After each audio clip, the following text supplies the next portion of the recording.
And good evening. On tonight's agenda, reading through the Scott musical.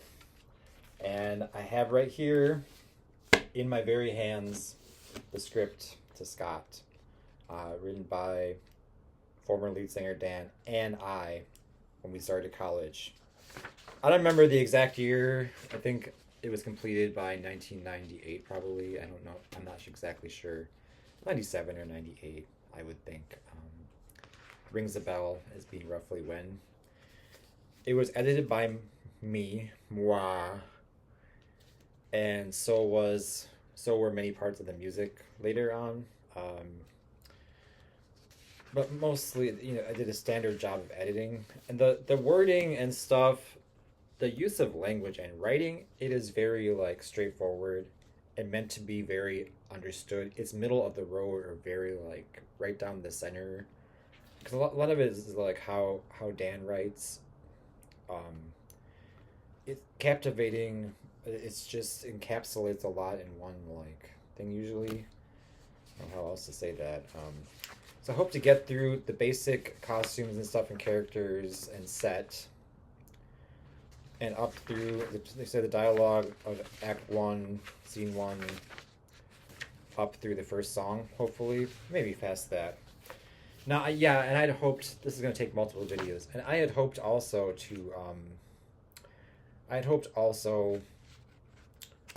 to sort of summarize some places, but I think the beginning, like, I don't have to summarize what's happening.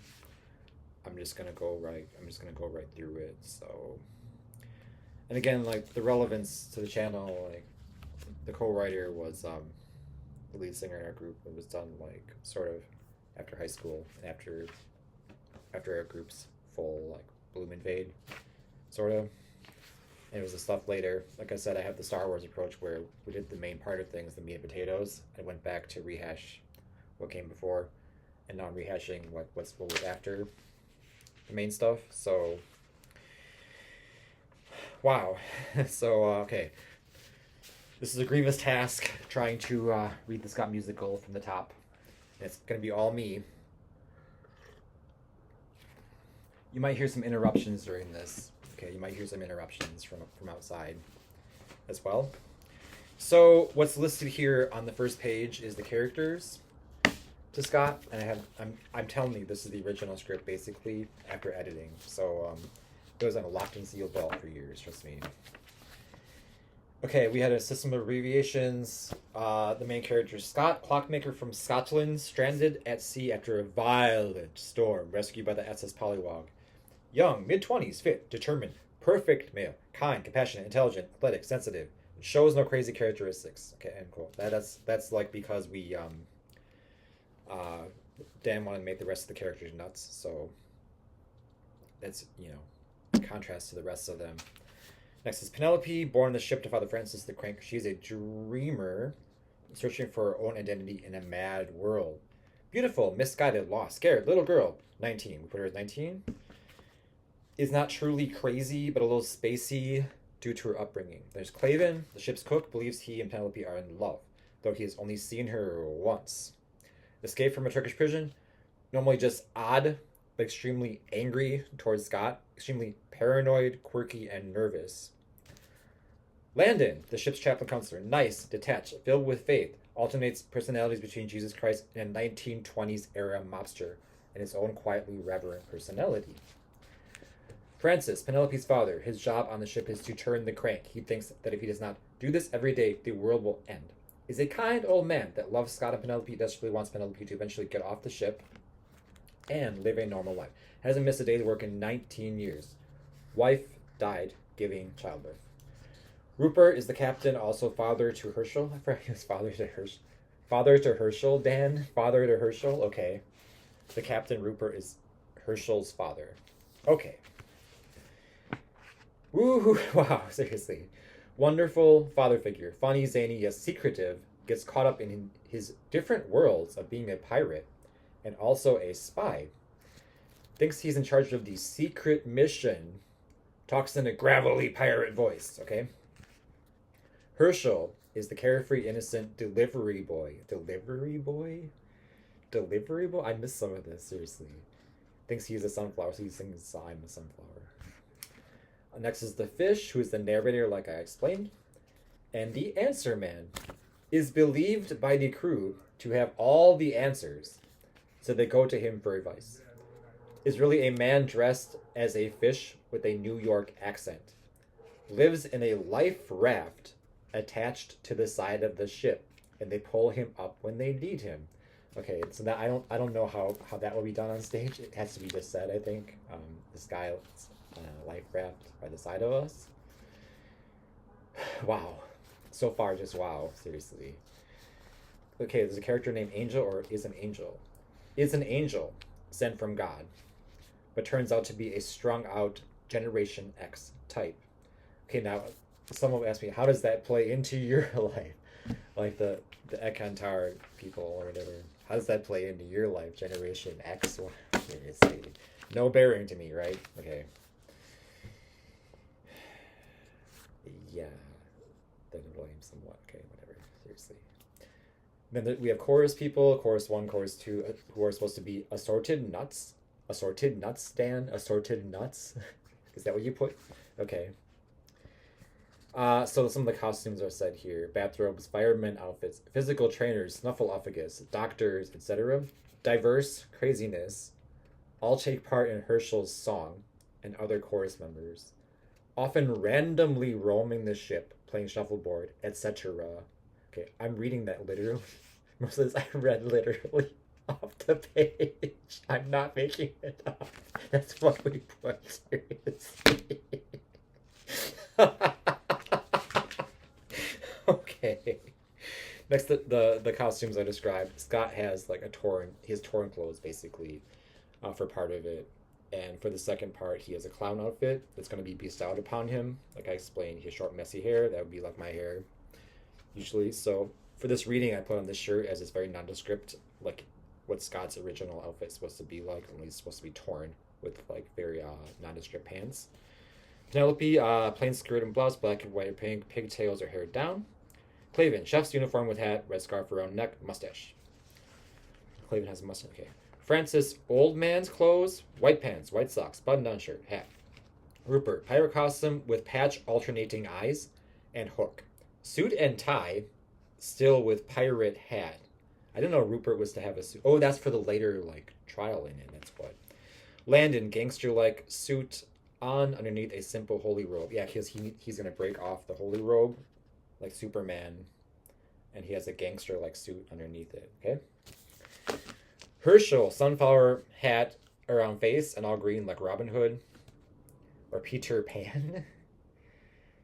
Fish, foam fish costume with fins. Angel, traditional white robe, halo, and wings. Okay, so that's the costumes. 1 page done. Ooh-wee. Act 1, Scene 1. The scene is the deck of the SS Polywog, a cruise ship. Now, see, that was like a huge discussion. What kind of boat was it supposed to be? The deck leads on to 4 rooms, open face, 2 levels are the kitchen, Scott's room, first level, Penelope's room, the captain's bridge, second level. On the stream, left, right side, second level leads to balconies, stairs, stage right balcony contains the crank area, the left-hand balcony is Penelope's secret thinking spot. Optional fireman poles are accessible from the upper level, both right and left rooms. As you see, there's like, the set is like drawn on there by us. We did this at the time. Windows 95 or 98, I tell you. Okay? At Rise of Curtain, and by the way, it's still compatible with today's technology. At the Rise of Curtain, as the curtain rises, the sounds of a violent storm fill the stage. Now, I have an overture to play. I wrote the overture to Scott, so I was the composer of the songs. And a lot of the melodic ideas came from Dan, but I was composing and instrumentating and working on it in college. So I have the overture right here. The overture was composed only by me. Dan did not contribute any ideas to the overture, except as to have a storm in it at the end that will segue into the dialogue, you see. So this is how the overture sounded. I'm gonna play it right now, out loud.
So here's the storm part where that starts. Right.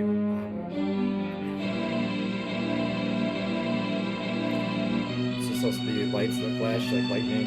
Fade away. That.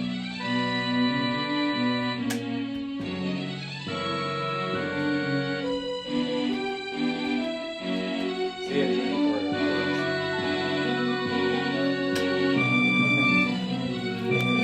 Okay.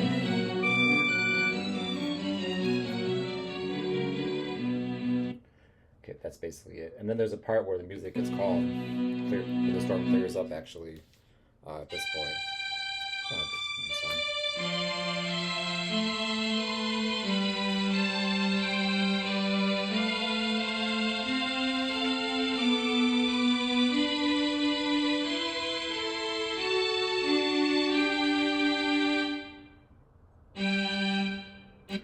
That's my early song. So, that's how the overture goes. And then at Rise of Curtain, and this is the part we're at now. Okay, do not disturb on now. Seriously. Okay, yes. At Rise of Curtain.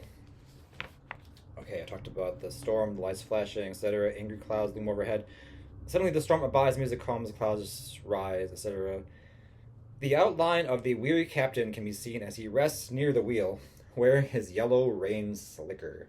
The lights go up on stage down right, where a large fish is perched next to the ship. And so here we see the narrator finally, fish, in a thick Brooklyn accent.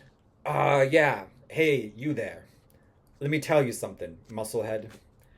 I've got quite the story to tell, and you're gonna listen. You got that chiseled chest? The year was 1965, and it took place here on the ship, the SS Pollywog. The ship was always full of surprises, as you will soon see. But on June 5th, the crew of the SS Pollywog got a surprise they weren't expecting. And then in brackets here, an arrhythmic clanging begins and slowly builds machine-like music. So we hear an arrhythmic clanging. Rupert, the captain, comes in crossing right to Francis. We see Francis and Rupert. Thank the Long John Silver. The storm finally left us alone, eh, Francis? And Francis answers politely, yes, sure was a doozy there for a while, eh, Captain? Had to be the worst storm I can recall. No, I take that back. There's a time in 58, if I recall that there was a storm. Rupert interrupting. Of course it wasn't anything I couldn't handle. Landon enters center left. I went through a lot worse in my days as the captain of the Rusty Bucket. Back in my scurvy days. Once I was, and then Landon interrupts. Proudly, yet reverently, speaking to no one in particular, crossing down center. Amen, I say to you, if you have faith and do not waver, not only will you do what has been done to the fig tree, but even if you say to this mountain, be lifted up and thrown into the sea, it will be done. Rupert mockingly, ahoy, Landon! Then Landon said, whatever you ask for in prayer with faith, you will receive. Batten your Bible, church boy, woohoo. Now, Captain, why do you have to always be teasing Landon like that? He does a wonderful job as the ship's chaplain. He's always so nice and polite and very helpful. And Rupert says, that God-fearing man that ruthless son of a gun, doesn't know what he's talking about. Back in my days, as captain of the Rusty Bucket, I looked the old lord right in the face more than a time or two. I tell you, he ain't no robe-wearing, beard-having, peace-loving muffin boy. He's a man. He's a scurvy dog of a pirate. Making my voice worse. The Lord is one tough barnacle.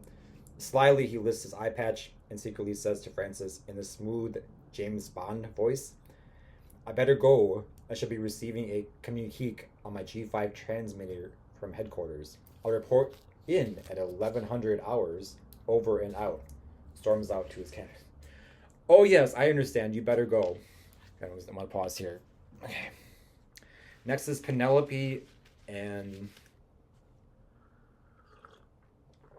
Francis discussing the crank. I'm going to do this part here with that and Landon chiming in on the famous line, okay? This is all essential to the plot. I think I can do it. We're getting to the part where Scott comes in. So,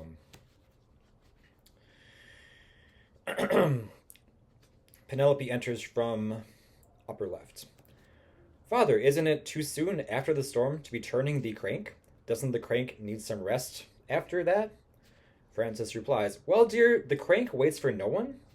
The crank never sleeps, well, except after 5 o'clock, from 5 until 9.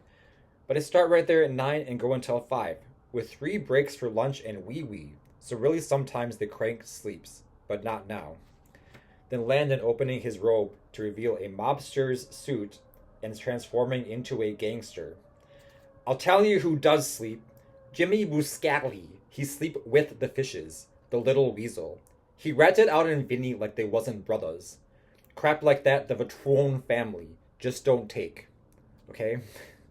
Next, and then in brackets here, assorted wackos filter onto the stage as Landon closes his robe and peacefully and faithfully leaves center right. Okay, then now Penelope addresses Francis.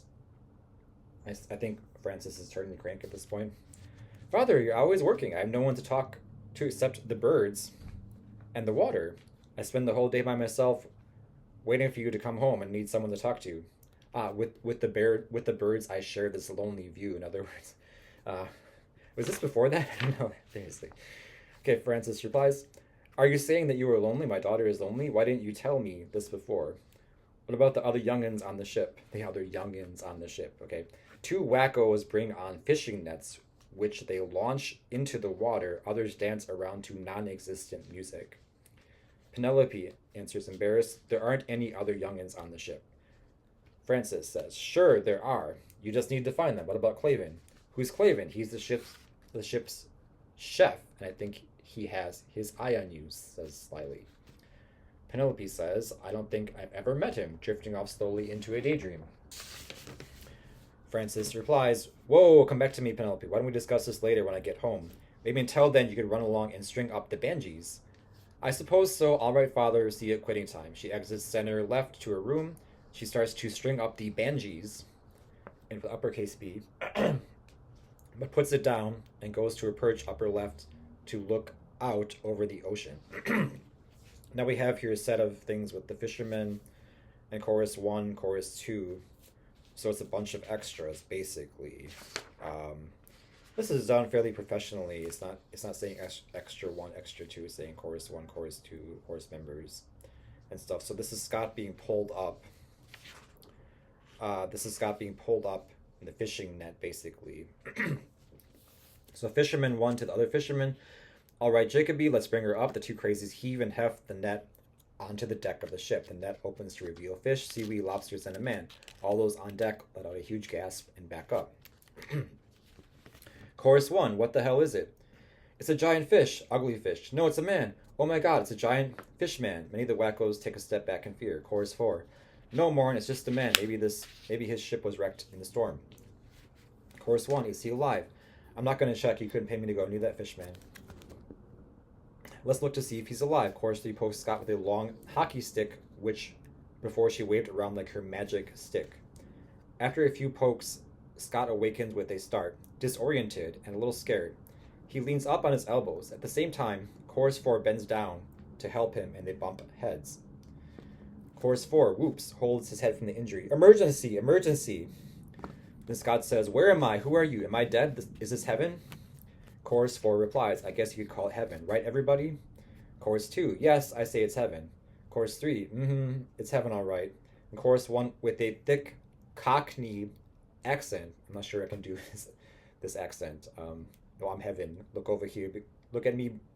Look at me. Look at heaven. Aren't I wonderful? Behold the wonders of the great beyond. I'm heaven. I'm infinite. I'm perfection. You're Ralph. Now be quiet. It's chorus 4. To Scott, that's Ralph. Just ignore him. He thinks he's heaven. Well, I guess we should bring on the welcome wagon. Hey, where is the welcome wagon? Then everyone says, I don't know. I haven't seen her. Chorus 4 says, we better find her. It's not my job to welcome new members. Chorus 2, what do you mean? We never had new members before. Chorus 4, all the more reason to find her. All pointing to one another. You find her. With that, everyone rushes off. Doesn't say which direction. To stage, find Penelope. Stage to find Penelope. Leaving Scott behind, more confused and alone, he gets up, dusts himself off, and stumbles around a little bit. He finds his bearings, and the song begins. So this is the first song. Scott dances around to get a feel for the boat, keeps looking for someone to talk to and help him understand throughout the song. So it has a bluesy feel, the bass line. And it goes up, so he starts to go, where am I? What is this place? Am I dead? Is this hell? My boat sank in the storm. How did I get here? This is crazy. These people around me are crazy. Wackos and loonies for sure. Now back at home they'll all think I am dead. But I've got worse problems here. That's transpose from my voice, or my range, you know. Scott hears, we broke this song into 2 pieces, so at this point Scott hears the Craig turning, rushes over to Francis, the music is quiet.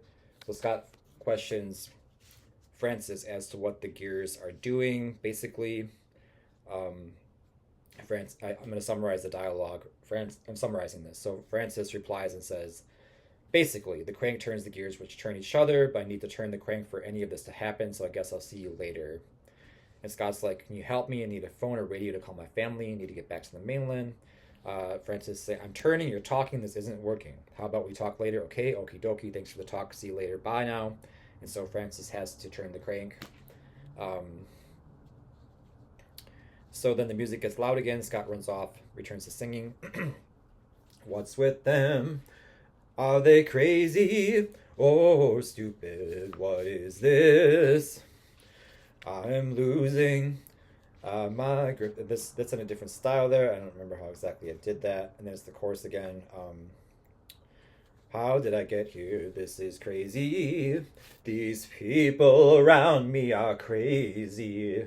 Wackos and loonies for sure. Now back at home they'll all think I am dead. I've got worse problems here. Oh, I got goosebumps from myself singing it, seriously. Okay, next Landon comes on, and we'll stop right there. It's 25 minutes. I need to do the Scott musical. Pat myself on the back for that. Thank you very much. I'll continue in a different video.